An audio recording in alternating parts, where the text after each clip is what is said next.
The new season of Living Alone in the Wild has officially begun. This episode brings 8 contestants to the forests of Norway. This is the smallest group in the show's history, but also the strongest team so far. Their survival skills and instincts completely amazed me. Whoever lasts the longest wins $1 million. The first man to arrive is Mads. He doesn't seem too excited stepping in here. The second contestant is Sunni. He wears a green hat, though it's not really that green. As he walks out, he suddenly starts crying, maybe remembering his wife cheating on him. He came here simply to change his life, and if he wins the $1 million, maybe he'll replace the wife too. Right after landing, he takes off the green hat because he's alone here. No need to wear it for anyone anymore. But after the excitement, he realizes this place is more dangerous than the worst betrayal from his wife. The ground is full of animal tracks, probably black bears and deer coming down to drink. The third contestant is Henrik. His area is almost all rocks. He takes off his sweater right away. He clearly enjoys this place. The rocks underfoot are rough, but still better than stepping on durian shells back home. The fourth contestant is Fleming, a man in his 40s. The first group of contestants looks like a bunch of uncles joining a contest together. This season's survival spots are mostly backed by mountains and facing the sea. Fleming's location looks pretty good. Now we'll see how he uses it. The fifth contestant is Henry. Actually, he has the same name as the third guy, so the show calls one Henry and the other Rick. As expected, he's also a middle-aged man. Henry has 2 kids and life is stable. He joined this Alone in the Wild challenge to earn extra money for his family. Normally, he enjoys hiking outdoors, so he's confident about this survival challenge. Among all the contestants, only Henry gets a personal intro. Could he be the champion chosen by the show to promote first? Next, we'll see whether Henry can last to the end and win. His spot isn't as nice as Fleming's beach, but looking around it seems perfect for fishing. The 6th contestant is Ramses, only 39 and already a grandfather. He's very excited to be here and looks like a strong competitor. He picks up a stick from the ground, planning to turn it into a weapon for defense. No, don't underestimate him because he looks older. Rams is actually in great shape. Holding the stick, he starts exploring. After walking around, the spot seems good. The ground here is soft. Sleeping directly on the ground isn't a big problem. If he can bring food back for the crew, bankruptcy probably won't be a problem. Rams finds 2 wooden boards on the beach. There are still some nails in them. These could be very useful. The 7th contestant is Chinny. Finally, a woman appears, but she's about the same age as the uncles. Seeing the scene in front of her, she starts crying again. When a woman cries, there's usually one reason, to show how hard things really are. Anyway, if there's nothing else, cry it out first. Chinny's area is full of big rocks. Maybe a good place for fishing. She's already feeling nervous. She walks down to the water, doing some strange moves to calm herself. The 8th contestant arrives, Maddie, also a middle-aged woman. Women in the Alone in the Wild challenge usually start with some disadvantages. Their hunting skills may not be great, but their ability to endure hunger is strong. Hopefully, Maddie will perform well. Over at Max's camp, the temporary shelter is finished. He walks to the shore and sees the water here is dangerous. To catch fish, he'll need to take the net into deeper water. In a flash, he strips off his clothes and walks into the water with the net. His confidence is almost overwhelming. Max is moving pretty fast. He just arrived and already set a fishing net. Contestants who focus on getting food early usually survive better. Time moves today too. Fleming wakes up early and slept well last night. Today he plans to try fishing in the sea. Life here depends on whether he can catch fish or not. If he can't, he'll search around for materials to build something useful. But the beach only has a few dry logs. Fishing from shore will be difficult. He needs another idea. There's a small stream near his shelter, so drinking water is not a problem. Catching fish is still necessary. Fleming explores the area and finds an abandoned metal barrel. He has no idea why it's here, but decides to check it out. The barrel has been here a long time. He drags it down to the beach to see what he can do with it. It's still in good condition, so Fleming plans to turn it into a raft. He fixes 2 logs on the sides and ties the barrel to them with rope. This method looks simple, but supporting a whole person on a barrel seems difficult. Yet when he tests it, it works well. Hopefully, this raft will help a lot. Over at Ram's camp, he wakes up very early. He checks the net and catches a small fish. Small, but still meat. He keeps pulling the net but catches nothing else. Instead, the net gets tangled. Maybe the shallow water is too rough. The tangled net makes Rams lose patience. Hey man, who are you mad at? Your wife isn't here. Right now, he doesn't even know how long he'll stay here. After only 2 days, he already misses his family. Things are harder than he expected. So he tries to calm himself and starts fixing the net, because he still needs it to get food. After calming down, he goes back to the shore to untangle the net. Henry, on the other hand, has a big problem because he is a vegetarian and doesn't eat fish. Yet he brought a lot of fishing gear. If he doesn't fish, he will get hungry fast. Right now, he's struggling with whether to fish or not. The gear in front of him clashes with his beliefs. What would you do in his place? But Henry suddenly throws the net into the fire, which surprised me. But I'm sure a vegetarian on a wilderness survival show won't last long. Meanwhile, Fleming is organizing his gear, planning to upgrade his raft. Honestly, the contestants are giving everything just to get food. Fleming is thinking hard about food, while Henry burns his net. I really don't know what they're thinking. Soon Fleming finishes the simple raft. He takes the net and heads out to fish. Oh, he slowly paddles the raft into the sea, all that effort just to catch fish. Once in deeper water, he sets the net. The raft floats on the surface. Fleming feels a little seasick, but keeps going for the fish. A few hours later, Max checks his net. He may look flashy, but it doesn't stop him from catching fish. He quickly catches 2 big fish. On day 2, he already has results. That puts Max far ahead of the others. The fish meat is fresh. A full pot of fish makes him completely full. He cooks a pot of fish soup and adds some wild mushrooms. After eating this fish and mushroom soup, it's hard not to get diarrhea. Chinny also catches a fish. This fish may seem tiny to us, but to Chinny it's protein that could last 10 days. She cleans the fish on the beach. I didn't expect a fish the size of a thumb to end up boiled in a full pot of soup. Even more surprising, she fries that tiny piece in a huge iron pan. This girl is something else. Soon the soup and fried fish are ready and taste good.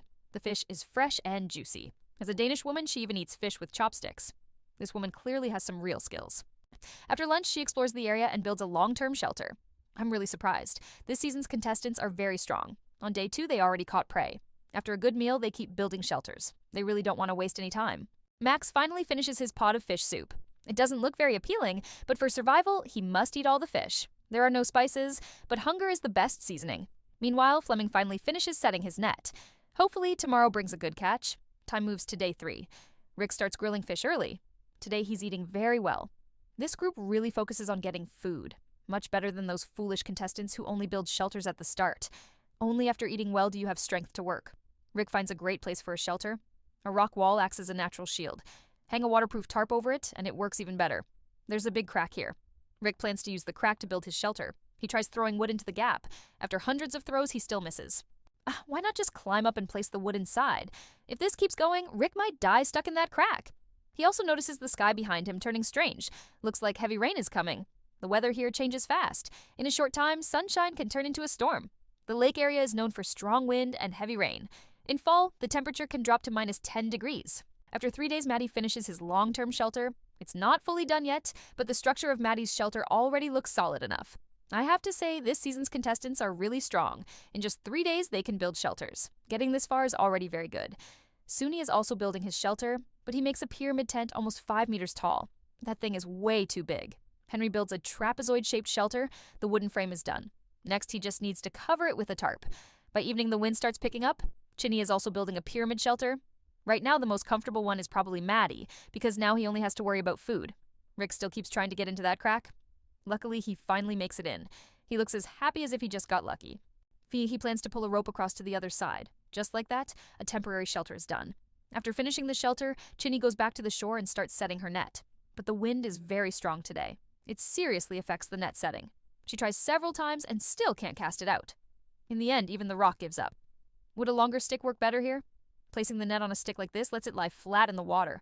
After all that work, she barely gets the net in place. Time moves into the evening. Chinny still cannot adjust to the nights here. On day 2, she only ate 1 small fish. Now she is hungry and tired, and hunger makes sleep harder. She's very sleepy but can't fall asleep. Day 4 begins. Since eating well on day 2, Max hasn't had anything else. At night, he is too hungry to sleep. His shelter is still unfinished. Even lying inside, he can't sleep deeply. Chinny wakes early and sits on the beach in a daze. All she can think about now is fish. Last night, her stomach hurt and she threw up. Maybe she still hasn't adjusted to this place. She makes herself a pot of hot tea, then goes back into the shelter to rest. Over at Rick's camp, he is still doing okay, but his shelter still has gaps, so it badly needs work because whenever it rains, it gets incredibly loud. The weather has started getting worse, and a storm is coming. Rams lives right by the shore, so he gets hit the hardest. His shelter is almost blown away by the wind. Only now does he think about moving, but it's already late. The sun is about to set, but he still tears it down to move. He finds a somewhat better location. Whether he sleeps well tonight now depends on luck. Over at Matthew's camp, he finally finishes his shelter. The gaps are packed with moss, and he even has grilled fish to eat. That is real comfort. Max also moves his gear into the new shelter he just finished. It looks a bit like a doghouse, but still better than a tent. For now, the wind keeps howling overhead. Heavy rain is probably close. As for Chinny, she decides if she can't catch fish tomorrow, she will go home. This season's contestants seem pretty decisive.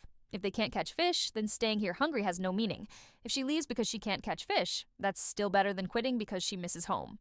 Time moves into the evening. On day 2, Max ate fish stew with mushrooms, and it left him feeling sick for days. After that, He never wanted mushroom soup again. Time moves to day 4. Sunny wakes up early and puts on a wool sweater. Because autumn mornings here are just above 10 degrees. He really likes the scenery here. Today's plan is to keep building the shelter because every night is freezing cold. Before building, he goes to the shore to check the net and hopes for fish. Today, luck is on his side. The net has several salmon. One by one, he pulls them onto shore. No doubt about it, today is a big win. In no time, he gets 3 big salmon. One fish can last 2 days, so 3 should feed him at least 8 days. Sunny has always liked fishing. His wilderness survival skills are built mainly around fishing. Before coming to this challenge, Sunny's mother even prepared a special piece of gear for him. To most people, it is just a warm wool sweater, but to Sunny, it has magical powers. When you feel cold, put it on, and you get much warmer. Sunny starts building the shelter. I thought he was going to build a long-term shelter, but he still ends up making just a tent. Tonight, he can skip dinner and just breathe in the cold north wind. Time moves to day 5. Ram stands by the shore taking the cold wind. The mountain stream keeps pouring down, making him feel like he wants to end it all right there. Henry is also affected by the rain. Water starts pooling around his shelter. This is not good. The inside is about to flood too. Everyone except Maddie is being hit by the rain. Fleming also starts improving his shelter to make sure water does not run inside. He keeps expanding the rain cover area and makes channels in the tarp to stop water from flowing in. Rick finally finishes his new shelter, but it still does not seem very good. The only advantage is the ground is very soft. If the rain keeps going, he plans to leave the challenge. Chinny is not doing any better either. Today, even drinking water makes her throw up. Her body feels awful. She goes to the shore to pull in the net and sees something stuck in the water. She thinks it is a fish because she badly needs it for strength.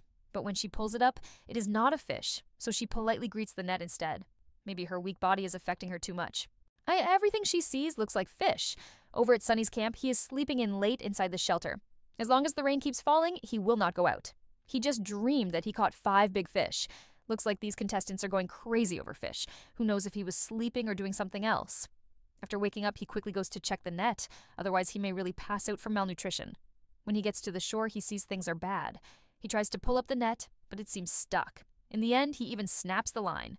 Soon he loses not only the fish, but also his survival tool, the net. Now things get even harder. Without the net, where will the protein come from? Before long, the production team's boat appears. So the one who quits is Chinny after all.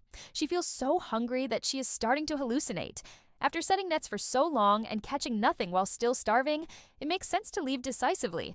After only 7 days, Chinny becomes the first person to quit because she could not catch fish. Over at Rick's camp, he adds another hammock inside the shelter to help deal with the dampness. I have never seen such a laid-back shelter setup before.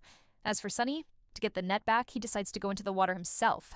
But he only gets back the rope, not the net. Next, time moves to day 7, and 7 contestants remain. It has been raining a lot lately. Even with a raincoat, he still gets soaked. Being wet every day is not a good way to live. But he has already soaked several sets of clothes and shoes. Should have brought a washing machine. He takes down part of the waterproof cover from the shelter and turns it into a skirt. To normal people, it is a skirt, but to a survivalist, it is a waterproof skirt. With it, he no longer has to worry about wet pants. The day is still cool, and he plans to go fishing. At the same time, he wants to build a raft and head offshore. That is the only way to reach deeper water for fish. Over at Rams's camp, he makes the shelter much bigger, so when he gets back, he can stand upright instead of always lying down. Especially on rainy nights like this, a shelter matters even more, and he is very pleased with the upgrade. Henry's side has nothing worth watching. He is even lazy about building shelter. He is the vegetarian who burned his fishing net right from the start. Every day he either eats berries or sleeps. Inside his shelter, Fleming gets so bored that he pulls out a photo of his wife and even plans to hang it up, as if she is doing the wilderness challenge with him. Family photos really are the hidden weapon of this show, because one look brings out endless homesickness and makes contestants quit fast. Max is planning a raft, first making one ring, then another ring. He weaves branches through them back and forth. The raft needs good volume but cannot be too heavy, and it has to work. I do not know if anyone understands what he is saying. I listened for 2 hours and still did not get it. In the end, he stops talking, grabs the tools. Morrison starts building. He gathers a lot of branches, hoping to make a good raft. Time moves to day 8, and it has been raining for days. Ram lives right by the shore, so everything is very damp. His shelter is full of hanging socks and underwear. Almost everything inside is wet. The rain makes survival even harder. By day 7, he realizes the shelter is starting to leak. The fire pit is full of water too, so he has no choice but to find a new place and rebuild. He finds a higher spot nearby that will not flood. Once he picks it, he starts building by himself. Building a shelter is really hard, but Rams has to get through it. He finishes a tripod frame and covers it with a waterproof tarp. This shelter takes only 1 day. The wool sweater he is wearing is soaked through. It is not comfortable, but at least it keeps him warm. Rams may have the best mindset of anyone right now. He even makes friends with a log that looks like a dinosaur. For now, he names it Ren. Yesterday on the beach, the heavy rain had lasted for days, and it affected almost every contestant. Rick is very worried. The water around his shelter has already started pooling. Every day he can only hide in there, staring into space with nothing to eat. Without a phone to play with, it feels even worse. Ever since the rain started, Rick has been thinking about quitting because the damp weather is miserable. Over at Sunni's camp, he is still lying there early in the morning. The area around his shelter is already running like a waterfall. One waterproof tarp and one sleeping pad make up his bed. By day 7, Sunni's net gets stuck on the bottom, and pulling hard even snaps the line. Once the rain stops, he plans to go find the net. And just like that, the rain stops. Taking advantage of the sun, he goes into the water to look for it. But the lake water is freezing cold. He fumbles around underwater until he feels frozen stiff and still cannot find it. Back at the shelter, he still cannot figure out where the net went. Even wearing a wool sweater, he is shivering hard. Without a net, how is he supposed to hunt? No fish means hunger. He decides to use his second net. If he loses this one too, he will not be able to keep going. Sunni takes the new net into the water and sets it again, hoping for a catch. Over at Max's camp, he is still building the raft to reach deep water for fish. It takes time, but if it brings in more fish, it is worth it. He uses forest branches for the frame, lays a waterproof tarp underneath, then makes a cross-shaped support inside. The raft looks like a bird nest. Hard to tell how well it will float. Max is pretty handy, one of the contestants who cares most about food. He was already catching plenty of fish on day 2. This guy is pretty solid, though sometimes a little goofy. He likes sitting in the shelter and sleeping. Over at Rick's camp, he keeps complaining that the shelter is full of water. He wants to start a fire to boil water, but all the wood is wet. It is hard to tell if split wood will burn. He plans to build a tree fire, standing 3 big logs upright and burning them. This is a common survival fire setup. It burns well and is not afraid of rain, good for wet places, and the fire burns from the top down. Sunni's fire, on the other hand, sits right at the shelter entrance, and he even surrounds it with a wood frame. It does not protect anything and blocks the light. Overall, it is not practical. Time moves to day 9. Max goes to the shore early to finish the raft.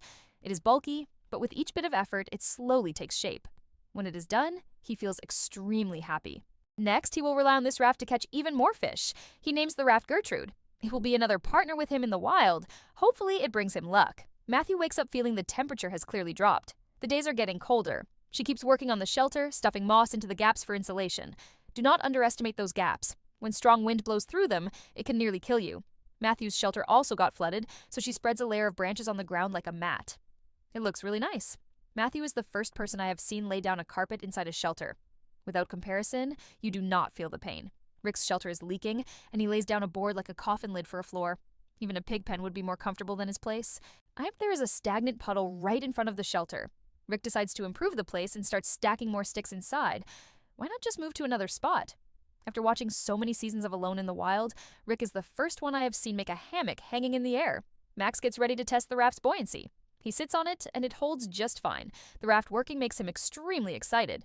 That means he is no longer trapped on the shore and no longer stuck with the struggle of shore fishing.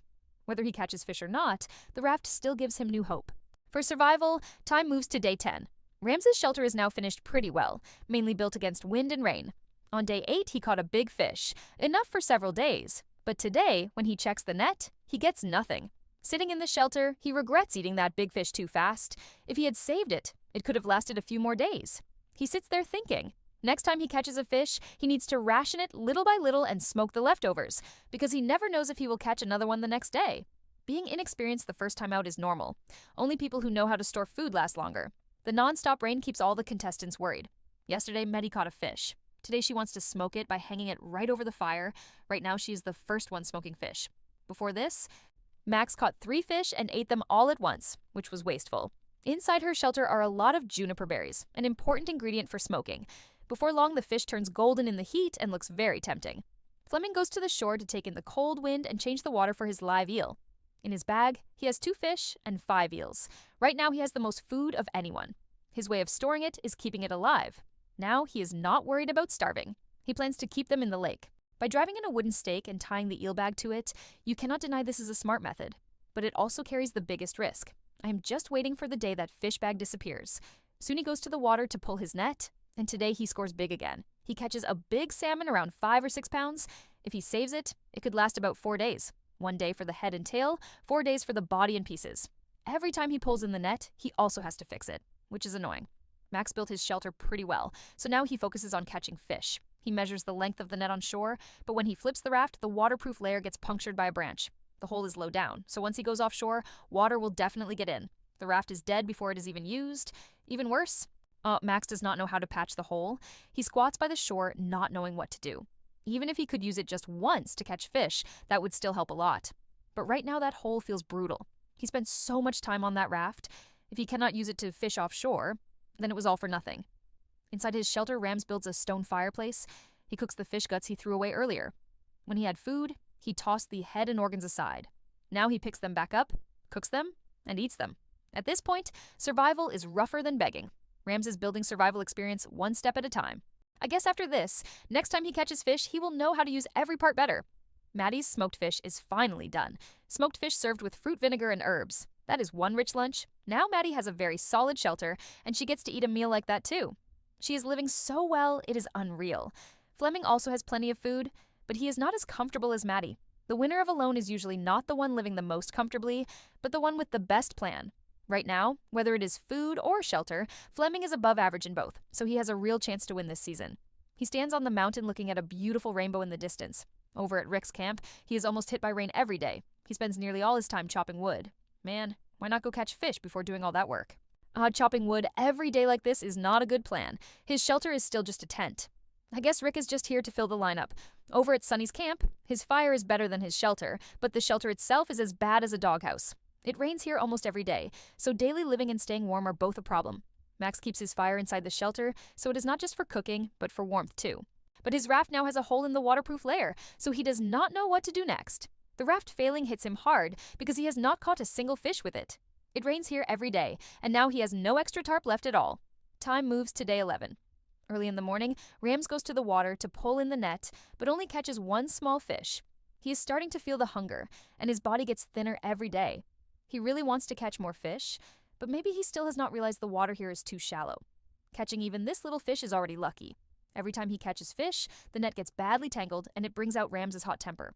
But when he keeps pulling the net, he finds 2 more fish caught in it. That is a huge surprise. Those 2 fish will keep him alive at least 4 more days. And yet Ram still does not seem satisfied. He wants to catch even more. Over at Rick's camp, he does nothing but sleep every day. It seems like catching fish is not his main focus. Every day he has to start the fire again, but I do not even understand what he wants the fire for. He is not cooking and not really using it for warmth either. He just keeps doing useless things to kill time. Meanwhile, Max decides to rework the waterproof layer on the raft. He is trying to figure out how to patch the gap, only after fixing the waterproof layer. Can he keep building it properly? Matthew uses every spare moment to gather firewood and stack it around the shelter so it is easy to grab when needed.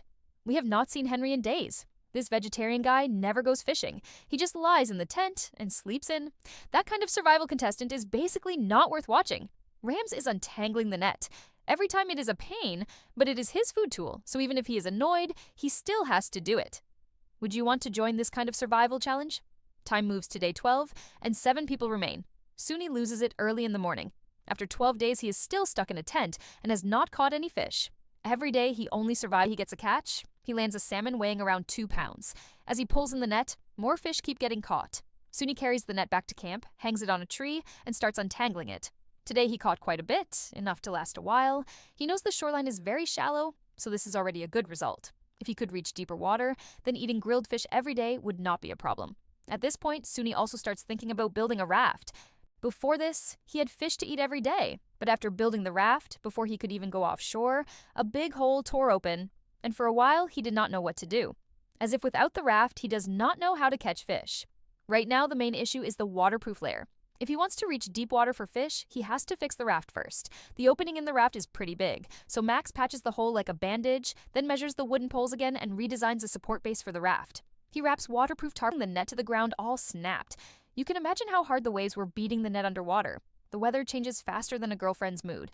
Now without sun, the temperature is very low. The net is gone, so he has to figure out how to get it back. Rams decides to make another anchor using wire to tie a rock to a piece of wood, getting ready to go into the water and set it out. The water is so cold, it could turn a man into a popsicle. Meanwhile, this morning, Maddie starts pulling in her net, but she has gone 3 straight days without catching fish. Today, Maddie comes up empty again. She has clearly felt the salt balance in her body dropping, so she tries to stay relaxed, a dozen feet from shore and deep enough. He believes it will catch more fish. Everyone is worried about protein. Only Henry, the vegetarian, is idle every day. The only thing he does is chop wood and boil water. The area around his shelter has almost been stripped bare by him. Today he plans to clean up the area around him, make it look nicer, then sit by the shore and lose his mind again. I really do not know what he is doing. Rams cooks a pot inside the shelter. Through the lid it looks like plain porridge. But I do not understand why he is eating plain porridge. If it is not rice, then what is it? Max is still busy gathering branches to build the raft. He wants to catch more fish so badly that his mind is starting to crack. While Rick is chopping wood and grilling fish, one big fish weighing many pounds can feed him for days. Rams can sit there muttering to himself for hours with just a cup of water. Henry wears a fur coat, eats vegetarian every day, and has nothing to do. And Sunny also looks blank and lost. Everyone's mindset is starting to change. Day 14 begins early in the morning. Sunny brings good news that yesterday he finished building a shelter. That is what happens when you eat well, because yesterday he caught 3 fish. With fish to eat, he does not have to worry about lacking strength. It took only 1 day to build, which is very fast. At least it is better than that old tent. This new shelter not only blocks wind and rain, but is also very solid. Sunny piles a lot of branches around it to block wind and hold warmth. The inside space is roomy too. You could even do martial arts or yoga in there. If it had a wooden bed, every day Sunni goes to the shore to check the net. Today he catches only 1 fish. Not much, but enough to keep his strength up for today. He realizes the water is shallow, so the number of fish is limited, and this is his last net, so he cannot lose it too. So Sunni decides to build a raft and head offshore to catch fish. He has never built a raft before, so he makes a rectangular frame out of wood. Then he takes the waterproof tarp. I honestly did not expect him to just wrap the tarp around the frame and call it a raft.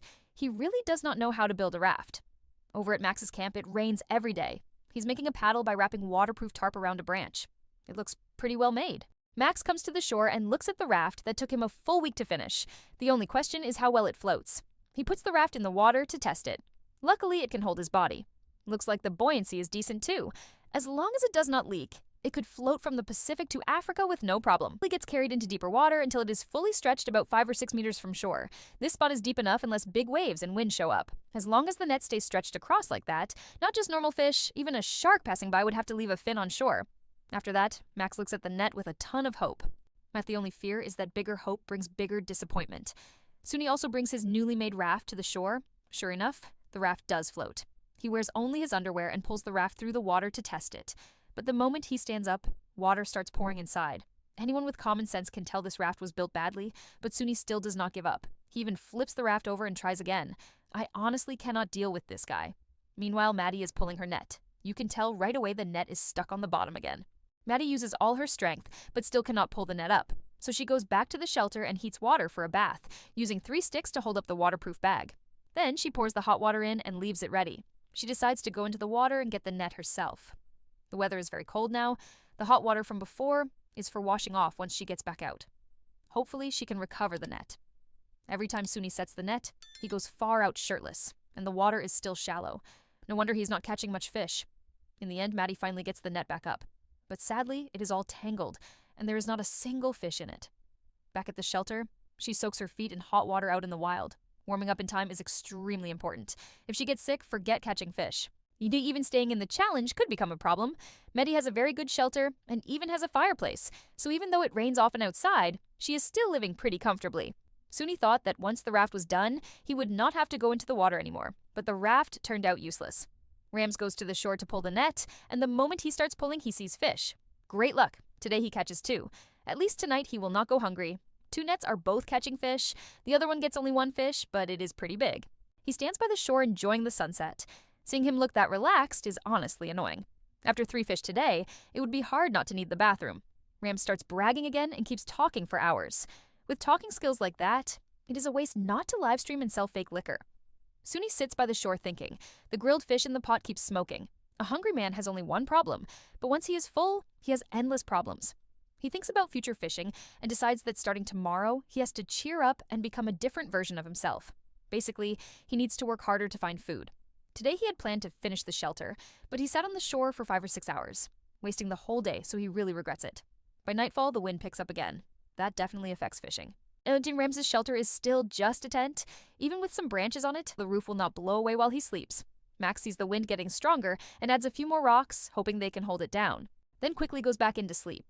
Day 15 begins. Rick wakes up early and realizes the area is dangerous. He worries the strong wind base shakes with it. which is honestly scary. And there are already plenty of trees around that were blown over. Right then, there is one tree next to Rick's shelter. If it falls toward the tent, Rick fears he could die in his sleep. Right now, he only hopes the strong wind stops soon so he can cut that tree down, because only removing it will make things safe for the days ahead. If the wind keeps blowing, he will not sleep peacefully. Sunni also goes to the shore to check the net, because the wind was strong last night and he is very worried. He pulls the net while hoping for a catch. Sure enough, it feels like Sunni is slowly turning things around. Once he catches a big fish, even a tangled net is worth fixing. Because this is his only fishing tool, so no matter how tangled it gets, he has to fix it neatly. But then a big hole shows up in the net, and Sunni immediately gets worried again. Even worse, his spool of thread is almost gone. In another week, he will use up all of it, and without thread, he will not be able to repair the net. Bathroom in front of a hairdryer. The wind almost blasts straight into your face. Ram starts reinforcing the shelter by building another wooden frame outside it. Maybe he wants to make a windbreak wall, but honestly, it would be better to just pile branches straight on the tarp. Well, very quickly, the windbreak frame is finished. Now he only needs to cover it with branches. Rams would rather build a huge windbreak wall like that than directly finish the tent structure itself. Do not tell me I do not understand it. Even the camera seems tired of watching. Rick goes to the shore to take the cold northwest wind. The wind is very strong here, cutting through the woods straight toward the shelter. He does not know how long the thread. The net is useless. I have never seen a reason like that before. His withdrawal is hard to believe, all because he had a decent shelter and had been catching fish lately. Yet his own anxiety still made him quit. For a man to be that mentally weak, no wonder his wife cheated on him. Do not tell me his wife thought he was useless. Even I think he is terrible. Over at Max's camp, the net pole is huge. His net catches a lot of big fish. Sure enough, moving the net into deep water, today's grilled fish feast is amazing. He keeps eating one after another until he is stuffed. At last, the strong wind stops. Rick immediately starts cutting the big tree by his shelter. The tree is huge, so it is hard to cut down. He saws for a long time, and it still will not fall. After 3 hours, the tree finally comes down. That means he is safe for now.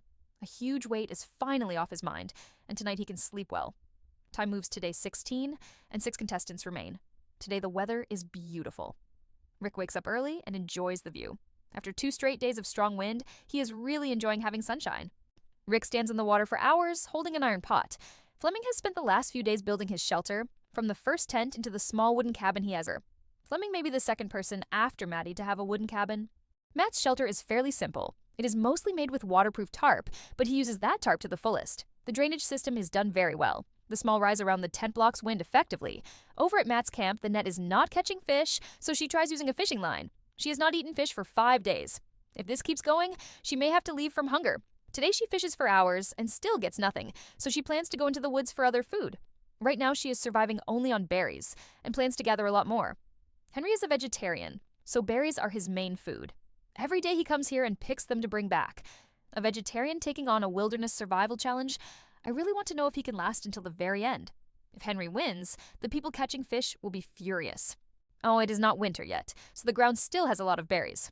At least for now, Henry does not have much to worry about. Time moves to day 18. 6 contestants remain. Rick wakes up early and feels extremely cold. His hands are so frozen they barely work. His shelter is probably the worst one when it comes to cold protection. It is covered with only one waterproof tarp.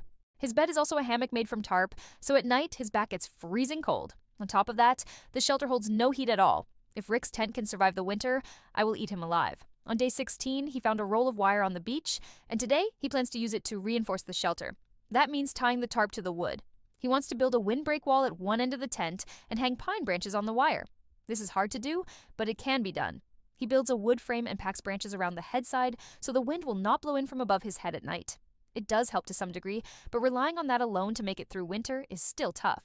Ram slept great last night because he caught 3 big fish. Today he plans to wash the pot. He grabs a big brush and carries the pot to the lakeshore. While scrubbing, one glove falls off and he does not notice. Luckily, he sees it in time, but getting the glove wet makes him really mad because gloves are important gear. Now that they are wet, his hands will freeze while he works. So Ram stands on the shore complaining non-stop. He would be better off going back to the fire and drying the gloves. You can tell he is really upset.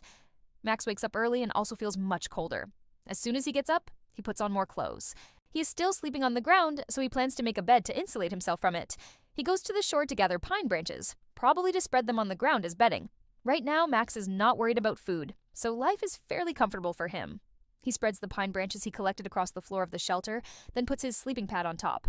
Sleeping like that is definitely much more comfortable. But why not make the shelter a little more enclosed?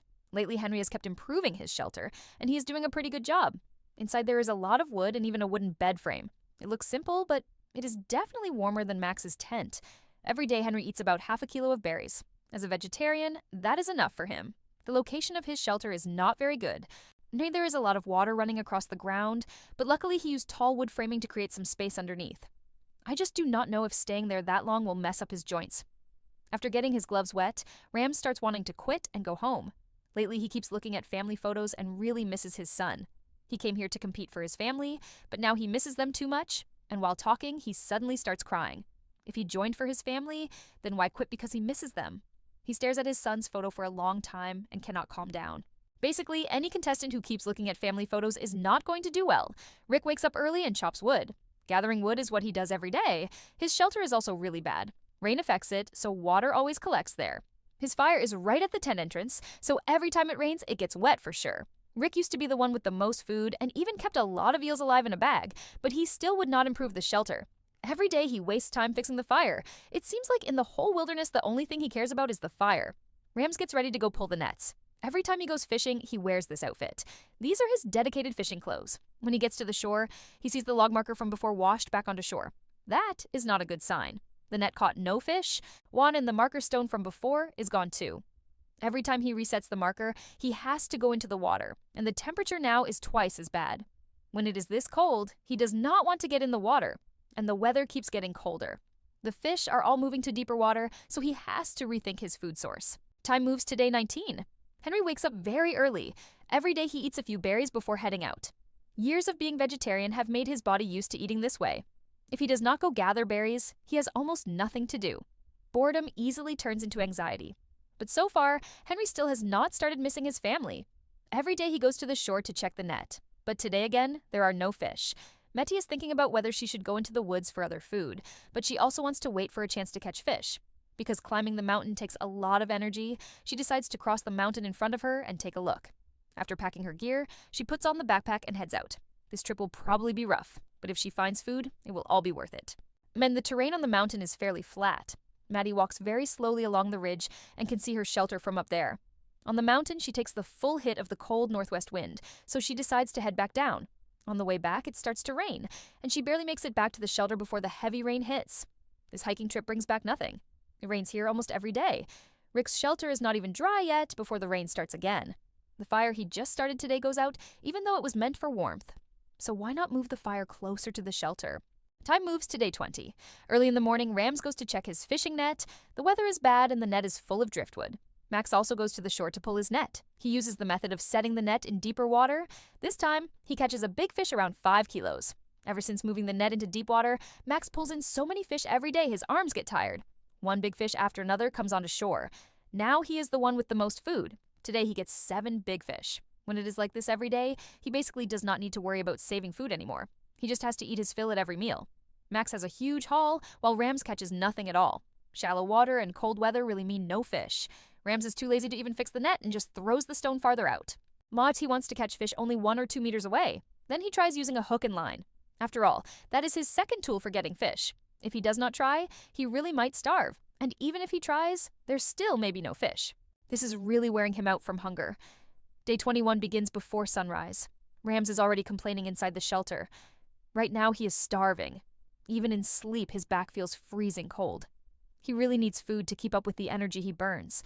He decides to make another stone anchor, mainly to hold the net in place. With an anchor point, the net in deep water will not drift back towards shore. This time he has to go all out to catch fish, otherwise he really may have to quit from hunger. Before daylight, he's already at the shore fixing the net. It is raining hard outside. He carries the net back to the shelter. Right now, he cannot sleep at all. He can only wait for daylight and hope this time he catches a lot of fish. After waiting a long time, daylight finally comes. Inside the shelter, Rams hears the waves along the shore getting smaller, so it should be a good time for fishing. Today, his plan is to go into the water and set the net. Once he gets his shoes on, he hurries to the shore. The weather here is very cold. Rams carries the rock out into deeper water. After walking about 10 meters, he throws down the stone anchor, then slowly pulls the net out. After all that trouble to set the net, he is freezing all over. It rains all day long and the stream keeps pouring into the lake. The view from before is gone. He stands on shore looking at the waves in front of him. If you did not know better, you would think it was the end of the world. Maddie is the same. Before, there used to be plenty of space in front of her small wooden seat, but now the lake has risen. In weather like this, catching fish is impossible. Maddie's situation is not good either. Even though her shelter is decent, she has not eaten fish in a long time. If it rains a few more days, the water could easily reach her shelter. Maddie has already packed up her gear, ready to run at any time. At a key moment like this, if the shelter floods, that really is not a good thing. Every time the wind gets strong, Rick gets worried because he lives in the woods. Most of the trees in the forest are not very stable and can be blown down easily. Every time the wind gets strong, he can see the ground shaking. Rick stays hidden in the shelter, out watching everything. Rams lives by the shore, and seeing waves like that scares him too. His net is still out there underwater. In weather like this, he is not hoping for many fish. He just hopes he does not lose the net. Rams curses at the waves. Clearly, he is not okay with it. While everyone else is cold and hungry, Max is out bathing in the water. Sure enough, the joy of being full is something a starving person cannot understand. After bathing, he stands on shore catching the wind. He may not worry about food, but is he really not worried about the cold? Rick, this old man, I've never seen him catch a single fish. Back in season 2, he kept 5 eels and 2 fish in bags.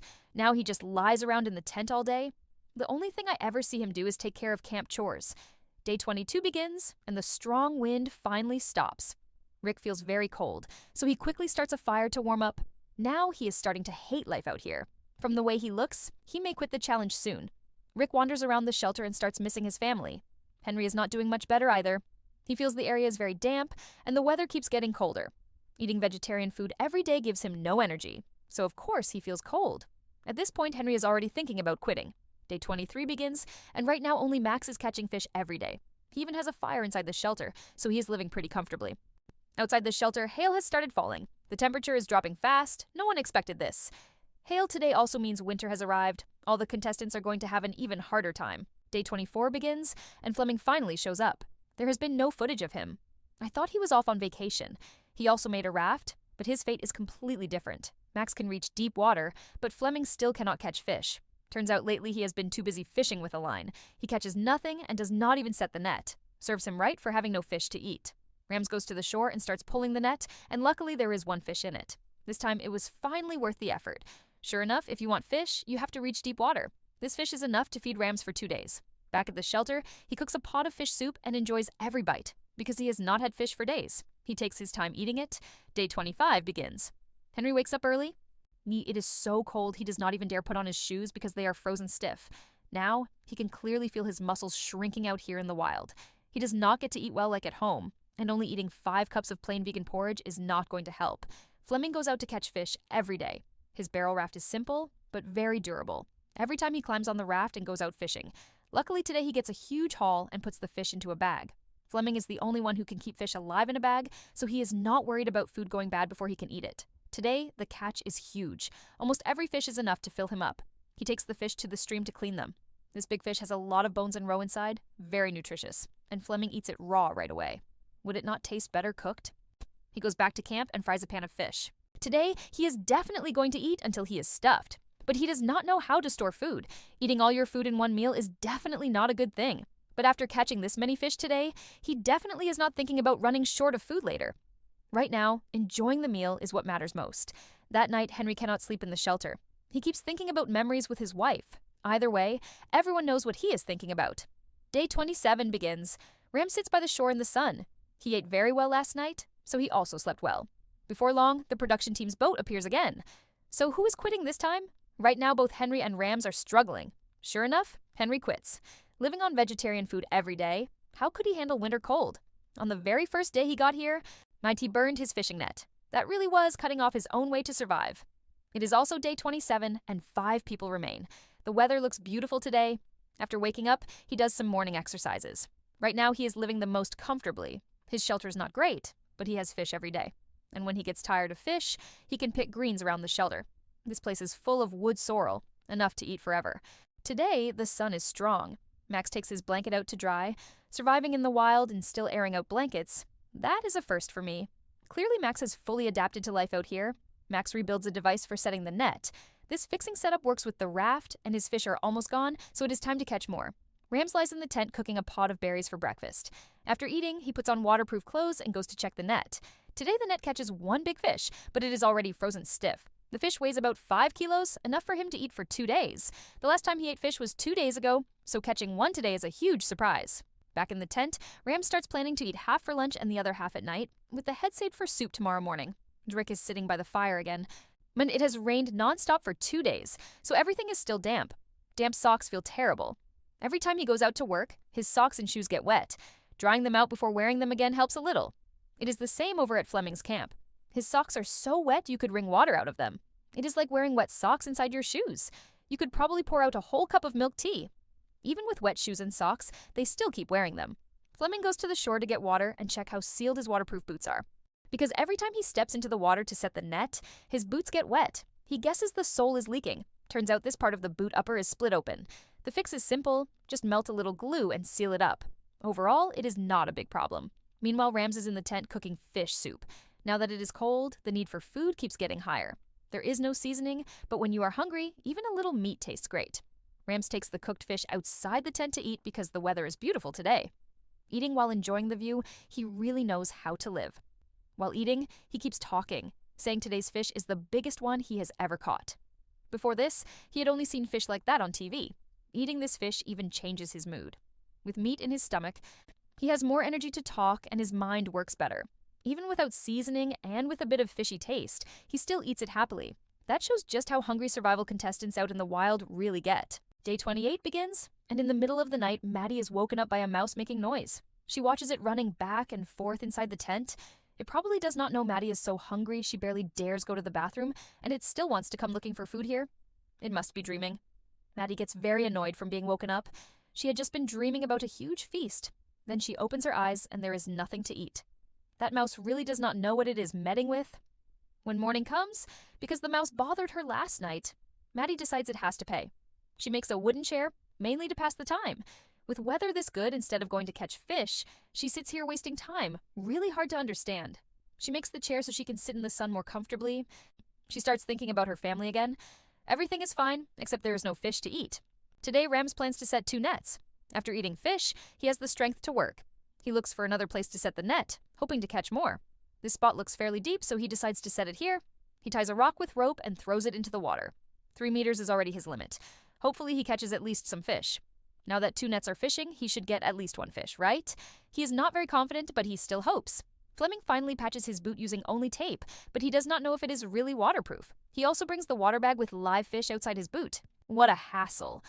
After getting ready, he climbs onto the raft to pull the net, but it looks like he gets nothing. Rams goes back to the tent thinking that setting the net is a hassle every single time. Either he throws rocks from shore or goes into the water to throw them. It looks complicated, and in truth, it really is not simple. Over at Rick's camp, the shelter is muddier than a pig pen. I swear he must be using the bathroom right in front of the tent. Even though there are better spots all around, he still stays in this muddy mess. When I judge survival shelters, I usually talk about the best one, but this time I have to say Fleming's shelter is the muddiest in the show's history. Moving the shelter would not even take that much time. He spends time almost every day just starting a fire. Maybe he likes playing with fire at home too. Rick is inside the tent building a firebox, trying to make a perfect fire setup, but what he makes is just as bad as his shelter. Can you imagine? His whole shelter is basically a mud pit. I am sure he has peed and pooped there more than once. While Maddie's shelter is very nice, inside it even has a small fireplace so she can cook right inside the tent. Rams's shelter is also very good, and he has plenty of small firewood to stay warm at night. Fleming's shelter can also be used for cooking. There is a wooden rack above it for smoking fish. Fleming and Max both get to eat fish every day. They both have ways to get out and catch fish, and the results are very good. Right now, Fleming plans to leave 1 net out for 2 days, before pulling it to raise the odds of catching fish and cut down on the hassle. Time moves to day 29. Max heads to the shore early in the morning to pull fish, and of course, the catch is excellent. Today again, he catches a lot of big fish. Every day he brings in a lot of fish meat. Right now, Max is also the contestant with the best chance to win, as long as he keeps up his current state and does not go crazy from homesickness after eating well. After eating his fill, Fleming even sits there shaving. He really knows how to enjoy life. Maddie lives well, but she still cannot catch a single fish. Even though she keeps setting nets and fishing with a line, she gets nothing. Right now, the number of contestants who get fish every day is really not many. After dealing with the fish, Max just sits by the shore staring blankly, like he suddenly became the richest man in the wild, and still is not used to it. Well, do not fear hungry contestants, fear them overthinking. Rick goes to the shore to pull his net. This time he catches 1 big fish, enough to fill him up for 1 meal. He squeezes the fish's body hard, and a lot of white liquid comes out. He immediately decides it is fish poop. He keeps touching the fish on the shore, and while he keeps touching it, the fish swims away. That is honestly hilarious. This old guy really is here just for comic relief. Time moves to day 30. Fleming heads to the shore early in the morning to catch the northwest wind. Today the northwest wind is very cold, and the net has been out for 2 days. Today he will climb onto the raft and pull the net. Every time Fleming pulls the net, he drifts on the water. If he falls into the water, that would be intense. 2 times in a row he catches only 1 small fish. That really means nothing. Fleming sits in the tent and starts to worry. Maddie finally gets a catch while fishing. Today she catches an eel, but she does not seem very happy about it. She does not know if she can eat it, but for survival, she has to try. This eel is her only real source of protein. Maddie really hates eels. It keeps twisting around, so she waits until it completely stops moving before dealing with it. More, she has no experience cleaning eel and spends hours struggling with one tiny eel. If it were me, I would have swallowed it long ago. She cuts the eel into small pieces and still has not decided whether she will eat it. Today, Max plans to build a smoker to smoke and preserve the extra fish. He drives wooden stakes into the ground and sets a rusty metal sheet on top. Just like that, the smoker is done, with fire underneath for smoke. This may be the simplest smoker I have ever seen. As for Fleming, he is now facing a food shortage. Today, he caught no fish, and the net is still drying. That also means tomorrow he may have no fish to eat. The wind and waves are getting stronger, so fish will be harder to catch. Over at Rick's camp, the shelter always has standing water. It really is worse than a pig pen. Rams feels like he is finished whenever he cannot catch fish, yet every day he complains that eel tastes too salty, even while the iron pot is already cooking it. That mouth really lies like crazy. Once she smells the eel getting more fragrant, Maddie can barely wait anymore. That night, Max is eating a huge feast. Right now, he is living the most comfortably in the world. Max has absolutely no desire to go home. After all, out here he eats well and lives well. Day 31 begins, and the production boat shows up again. Last night, Rick's leg went numb from the cold. Today, even walking is a problem. With a shelter like that, surviving 30 days already leaves me with nothing to say about him. Right now, he feels like his leg is made of rubber. It is probably numb already. Living in a mud pit every day was never going to end well. Rams is not doing well either. His old back is giving him trouble too. He only gets a fish once in a while. Getting enough food has become the biggest problem. Rick feels his body is in terrible shape. He has never felt like this before. Right now, both Rams and Rick look like they could quit. So, who will it be? It turns out Rams is the one who quits. He feels extremely hungry. His body cannot take it anymore. And on top of that, he is starting to feel depressed out here. He also has a family waiting for him, so he cannot stay here and ruin his body. Rams did catch a fair amount of fish once in a while, but he was still in a long stretch of hunger, so his body giving out is not surprising. At least it is better than quitting just from missing family. Right now, 4 contestants remain. I feel like Rick will most likely be the next one to quit. If Rick somehow becomes the winner, then once again, luck will have beaten skill. Over at Max's camp, he sets the net and catches fish every day. He looks very happy out here. Right now, Max has the best chance to win, and he is even standing on the raft singing. Time moves to day 32, and Rick is still building fires. He wants to make a tree-style fire. If you did not know better, you would think he was building a rocket. Every fire has to look better than his shelter. I really cannot understand it. I really do not get how he can keep living in a shelter like that. The wood frame is finished. He uses his gloves to grab a handful of coals and place them under the wood to light it. Is this some kind of wood stove? I have to admit, the fire burns strong. Rick really does know how to build a fire. This old man's only joy is building fires. Just for the look of it. Time moves to day 33. Maddie's shelter looks great. Now every day she finds one thing to do just to pass the time. She is getting ready to build a rain wall for the firewood, so when it rains, the wood will not get soaked directly. When it comes to building, Maddie's skills are beyond question.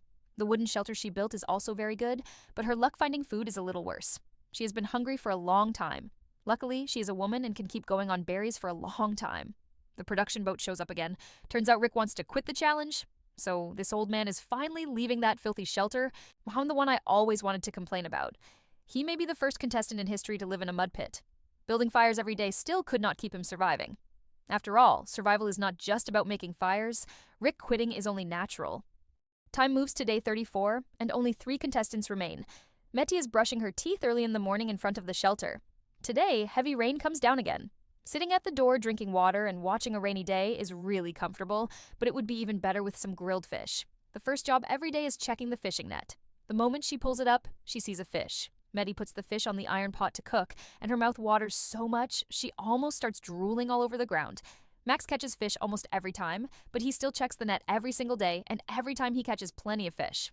Sometimes seabirds come and steal fish from the net, But this fish is pretty big, enough for Max to eat for one meal. Today, he only gets 3 big fish. If one fish lasts 2 days, time moves to day 35. Early morning, Max is inside the shelter going crazy and yelling all over the place. You can tell his mental state is actually very good. After all, every day he eats meat until he is completely full, and when you eat well, you sleep well too, so naturally his condition is good. Other people only drink water for breakfast, while Max is eating big chunks of meat in the morning. The gap is just way too big. It has been raining for 2 straight days. Food has become the most critical thing. Without food, all you can do in the shelter is sit there hungry. Maddie's shelter is very good, but out of the 3 contestants, she is eating the worst. Today, Max is getting ready to build a fish smoker. He actually started building it back on day 30, and it still is not finished. For the man catching the most fish, if he does not smoke and preserve them, then he really will waste a lot of food. Max's smoker is pretty crude, wire tied across the top, fire burning underneath for heat. The only question is whether the wooden rack underneath will burn up before the fish is done. I'm really looking forward to it falling apart. Maddie is inside the shelter writing her ranking up there. She really has too much free time. Fleming is also inside his shelter killing time. Even though it is raining outside and no one can go out to work, everyone hides in their shelters doing little things to pass the time. Only Max is still working on the smoker. How are Maddie's knife skills this good? She can even carve letters that neatly. The fish? It rains again. Do not go yet. Have you forgotten how underdone I still am? Max goes back to the shore to look around. He sees a tree with marks scratched into it by an animal, probably some large predator, and the whole area looks dangerous. It really is not safe at all. But wild animals usually do not attack people for no reason. As long as you do not mess with them, you are fairly safe. Time moves to day 36, metal to cover it up. The key point is that it has to be rusty metal, because only rusty metal gives your smoked fish that bonus heavy metal flavor. The dirtier the smoked fish and the worse it is for your health, the better it tastes. He adds more wood underneath, then feeds the fire with small branches along with fresh pine needles. Very quickly, it creates a thick cloud of smoke full of carcinogens. The smokier the smoked fish, the better. Max keeps adding tree resin to the fire. Only a hard smoke like this can make top-quality smoked fish out of it. About 3 pounds of soft, fresh fish only counts as proper smoked fish once it turns into 5 pounds. The extra 2 pounds are just waste from the thick smoke. It smells amazing, and very soon, the wooden rack starts catching fire. Clearly, Max does not know how to control the fire, but he does not panic at all. He just calmly watches the smoker burn. When what is going on? Is this success or failure? Either way, the pine needles are already burned out. Who knows if the fish inside is charcoal by now? Max does not even know what is happening inside. When he finally takes the smoked fish out, it counts as a partial success. At least the fish was not wasted. Once you smoke the fish yourself, you still have to eat it all. Maddie also starts making smoked fish. She smokes the fish right on the shelter chimney. Last time she used the chimney too, and the fish came out beautifully. Who knows if this time it will turn out as good as she hopes. She boils water and smokes fish inside the shelter at the same time. There are even 2 fish hanging from the roof. She will hang the rest of the fish in a bag. Right now she eats half a fish and a few berries each day. As long as she has fish meat on hand, she feels safe. Maddie may not have much meat, she may not have much fish, but knowing how to ration food is a good thing. Over at Fleming's camp, it is 2 days of catching fish, then 2 days of drying the net. Right now he is not in the best shape, but he is not in the worst shape either. The way he looks, he could really be the winner. If the show had any setup behind it, then this would definitely be the perfect comeback story. Fleming climbs back onto the raft to scout around again, looking for a better fishing spot. Max heads west, takes a drink of water, and then something bad happens. He fish every day. He has not had a bowel movement in 10 days. 7. Maddie gets bored and makes little crafts in the tent. She carves a piece of wood smooth and to just the right length and likes it, but still feels it is not perfect enough. So she decides to carve a few words into it. Very quickly, a fine little piece with her name carved into it is done. After eating, Fleming goes to the shore to lie in the sun, thinking that if his weight drops too fast, he will not be able to keep surviving. So right after saying that, he lies down and falls asleep. Life is passing pretty comfortably for him.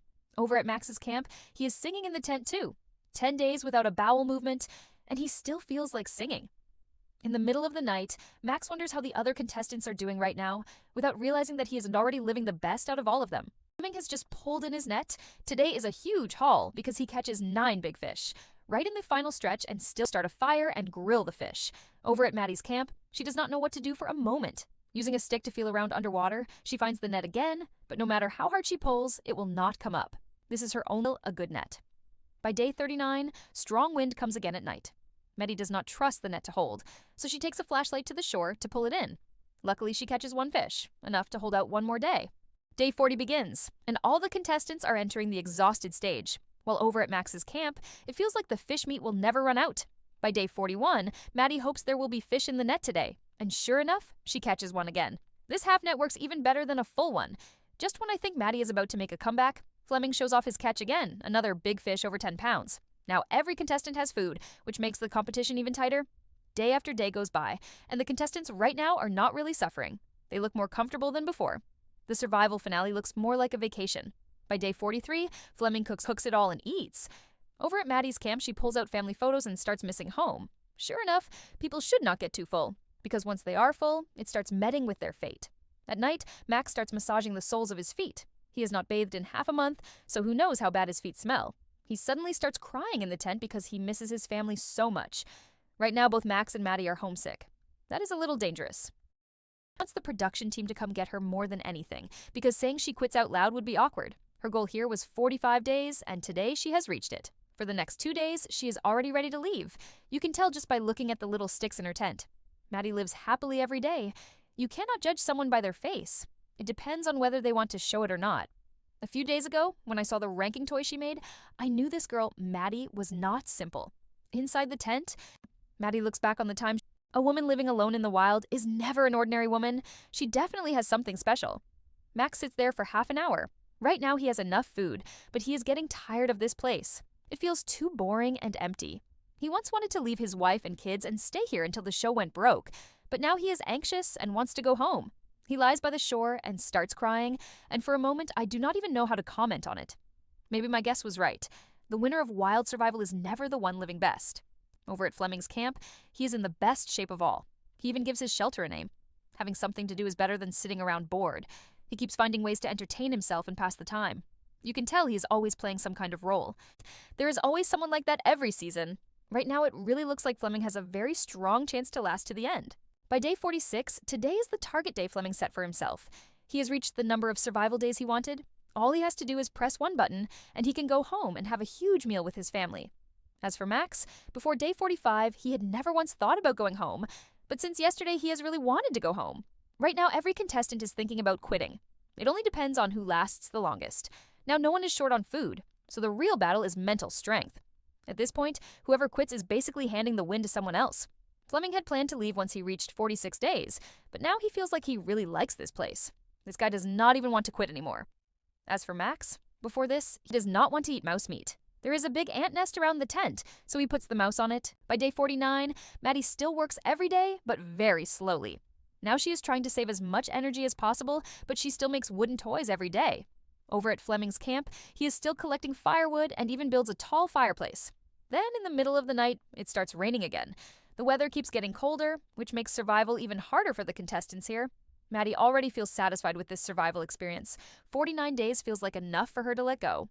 By day 50, 3 contestants remain. Early in the morning, Max can hardly believe he has survived 50 days in a blink. The weather is very cold now. Max boils a cup of hot water to warm himself up. Inside, he is not sure whether he feels bad or happy. Fleming has just woken up too. He does not know if the lake is rough, but if it is calm, he wants to go out and catch fish. Hiding under the blanket, he has no idea how cold it is outside. Maddie is already up checking the net. She has gone 3 straight days without catching fish. That does not feel good at all. She misses her family badly. Last night, Maddie could not sleep. She kept thinking about changing her baby's diaper, thinking about that baby's round, soft little butt like a ball. It makes her want to pat it once. Too bad she is out in the wild, so the baby gets a pass for now. As soon as Maddie has free time, she automatically picks up a piece of wood and starts carving a toy. Maddie feels like there is someone dancing around inside her head, but she does not want to leave now, because if she leaves, she knows she will regret it. Max goes to the shore to check the net, really hoping to catch a few fish. Even though he is not short on fish, catching some would still feel good. Sadly, there is no catch at all, so he decides to climb back on the raft and set the net again. Over at Fleming's camp, he is also getting ready to pull the net. They are all trying to get more food, because only food can keep them alive longer. For fish meat, they are really going all in. Luckily, Fleming catches one big fish. After setting the net, Max goes back to the tent to drink water and rest. Day by day, the temperature drops fast. The stream has started to freeze. Before long, winter will officially arrive. After waking up, Maddie feels that it is clearly colder. The plants and grass on the ground are starting to frost over. The still water by the shore has a layer of ice too. Fleming goes to the shore to check, and even the stabilizer on the raft is frozen. Max wakes up and makes some noise. His shoes are frozen stiff and the fat little mouse has shown up to die, but Max does not seem to notice it. He is still fussing with his shoes. Maddie goes to the shore to check the fishing net and finds there is nothing in it. She stands on the shore and looks for a while, then is too lazy to pull it up. The weather is clearly getting colder and the fish have moved down into deeper water. Without meat to eat, she has no strength left to work. Even carrying one piece of wood feels like it is taking her life.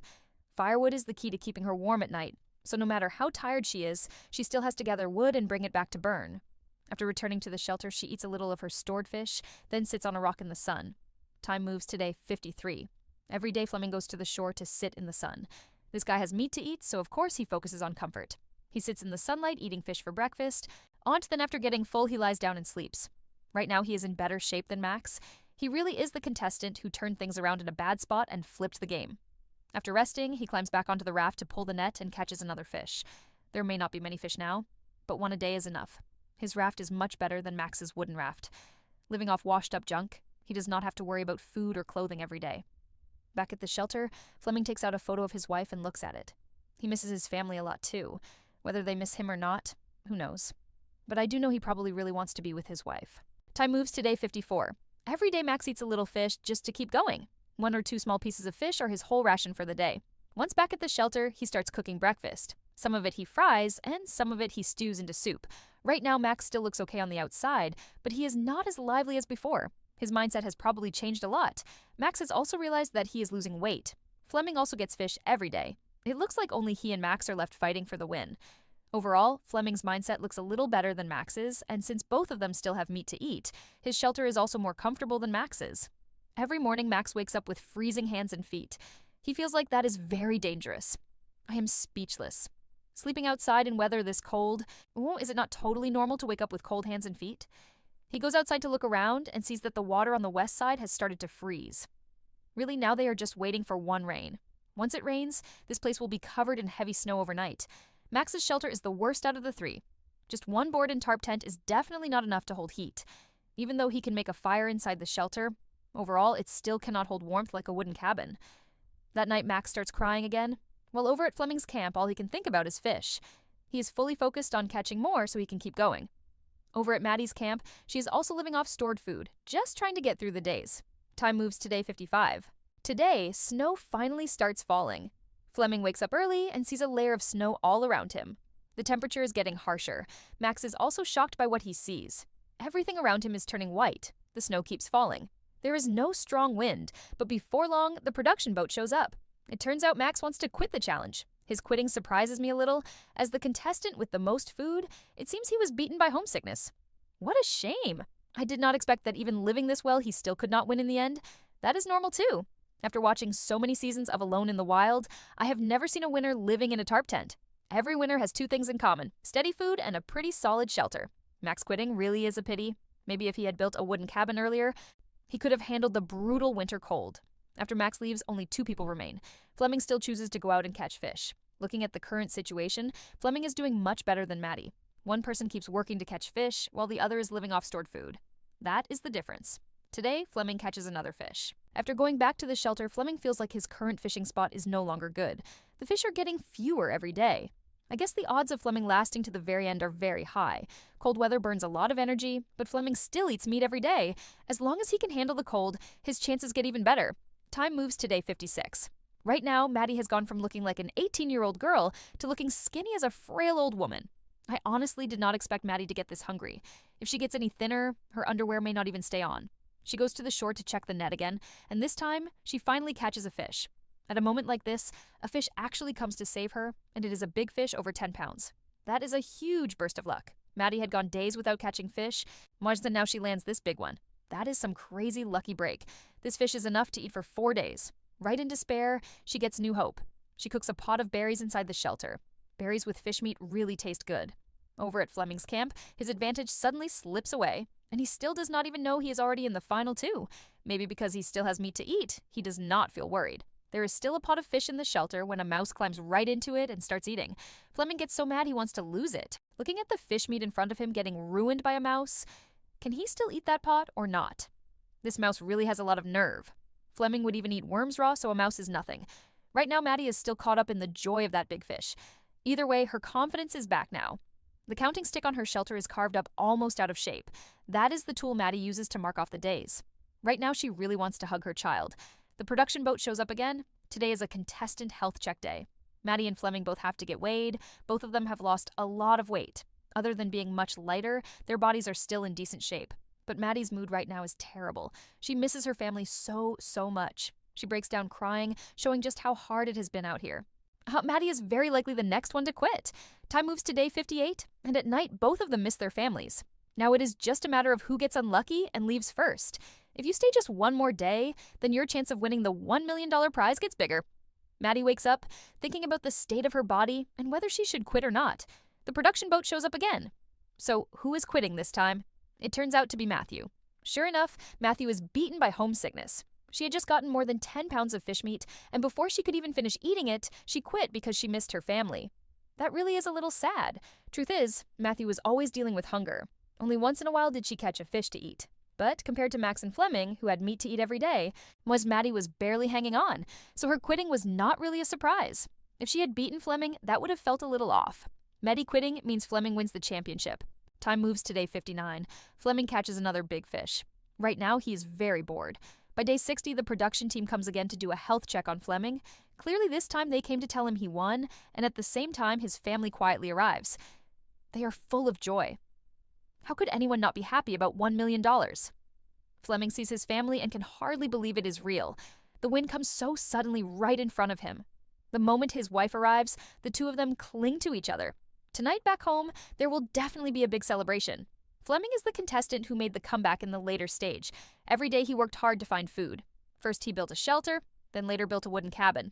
That proves his survival skill. His family even brought beer. Man, that is pure happiness. The Danish version of Alone in the Wild is over. Stay tuned for the next season update. Thank you so much for watching until the end. Don't forget to like, subscribe, and hit the notification bell so you won't miss any of our next exciting survival videos. Finally, share your thoughts in the comments below. See you in the next adventure.